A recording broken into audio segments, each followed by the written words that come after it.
Wala nang maraming paligoy-ligoy pa, diretso sa punto na. Maiksi lang ang komentaryo, pero diretso sa punto.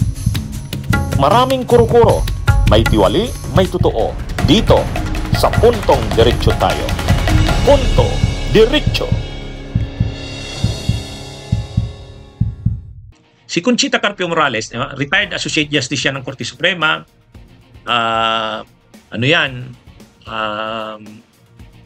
Itong si Conchita Carpio Morales, dating ombudsman.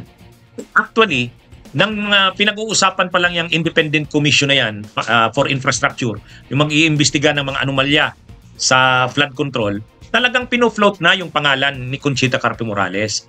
Hindi nga lang si Conchita Carpio Morales, si retired Senior Associate Justice Carpio, pinofloat yung pangalan. Si dating COA chairman Heidi Mendoza, ayun, sinasuggest ang mga pangalan nila. Si General Nicolas Torre, pinasuggest ang pangalan. Ito yung sana mga pinofloat na mga pangalan. Ngayon, sa interview kay Conchita Carpio Morales, inamin niya na inano naman daw siya, kinausap daw siya. Sabi ni Conchita Carpio Morales, kinausap siya. Kaya lang, ang sabi niya, ang condition niyang binigay, mga kabunyog, sabi ni Conchita Carpio Morales, ang condition niyang binigay ganito, huwag siyang pakialaman. Kung ito. I'm curious, were you ever offered to join the ICI? Because you have so much feedback from people saying Conchita Carpio Morales should be in the ICI. I don't know if I should reveal this publicly. Yes, I was. I was asked to be the legal representative because they said they wanted an engineer, and that's Babe Singson. They wanted an accountant, that's the lady from the CISIP Gores, and they wanted a lawyer. So they tapped me. So I said, I'm too old for that. And then they said, no, you're not. And then I said, I don't think I can handle that. No, you can. And then they said, please, for the love of country. Oh, of course, I've always loved my country. They insisted. So I said, I'm impervious to influence. I was very frank. I mean, that was, I think, to be the last straw. So I said, I don't like it if and when I should be there. I don't like anyone to interfere in my work. So, and all that, there was no reaction, but so they said, please, for love of country. And then, so, okay, give me a day to reflect on. And then they said, no, I'll give you 1 hour. Then I said, no. Then they said, 2 hours. Okay. In the interim, I tried to conjure things I would be putting as condition in the event. I would not be honest if I say that I was not open to it, but I was not very sure about it.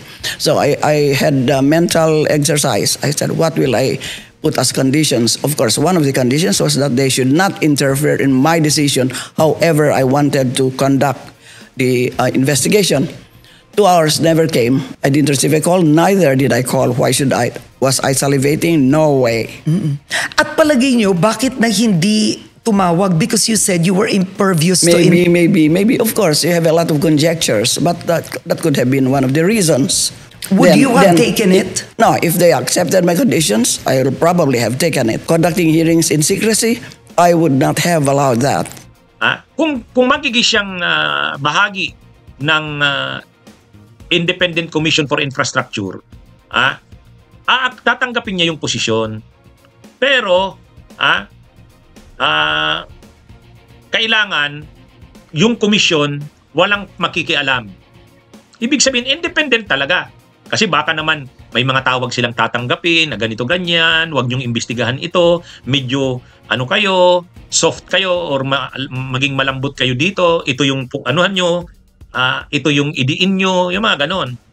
Alam na yon, nakikita na yan ni Conchita Carpio Morales na posibleng hindi sila, kumbaga, baka naman may makikialam sa kanila, may tatawag galing ng Malacanang, galing ng Kongreso, galing ng Senado o saan man. Ang gusto ni Conchita Carpio Morales, assurance na sila talaga ay magiging walang makikialam, non-interference sa kanilang paggampan bilang independent commission. Kaya lang, ang sabi ni Conchita Carpio Morales, hindi na daw siya binalikan. Hindi na daw siya binalikan.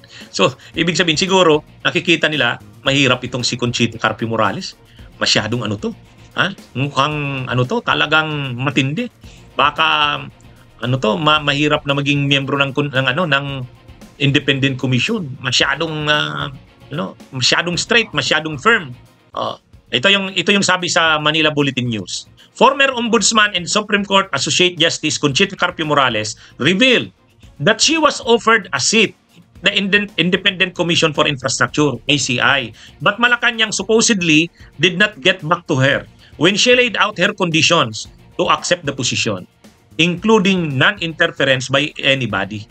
Ayun. May mga conditions siya pala. Ang isa sa mahigpit na condition niya doon, non-interference by anybody. Walang makikialam sa kanila kahit sino man. O yun, medyo mabigat nga. Pero sayang, sayang kung naging miyembro ng Independent Commission for Infrastructure si Conchita Carpio Morales. Ang laking asset niya dyan. Kasi unang-una, ay kung yan siguro ang naging kung hindi si Andres Reyes. Kasi pareho naman sila ni Andres Reyes, retired Associate Justice ng Korte Suprema. Pero ngayon, si Andres Reyes, sinarado yung mga hearing ng ICI, hindi open to the public, hindi transparent. Ay, si Conchita Carpio Morales, transparent yan. Transparent yan. Hindi yan papayag na hindi bukas sa publiko. Gusto niya yung makita ng publiko yung ginagawa nila. Pero, kung itong si Andres Reyes ay pwedeng natatawagan, napapakiusapan, si Conchita Carpio Morales, hindi mapapakiusapan yan.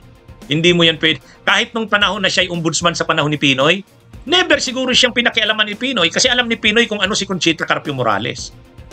Hindi yan. Ang karakter, ang pagkatao, ang ni Conchita Carpio Morales, iba talaga yan. Kaya, yon, siguro naisip na rin ng Malacanang na wag na si Conchita. Mukhang mahirap. Ano yun?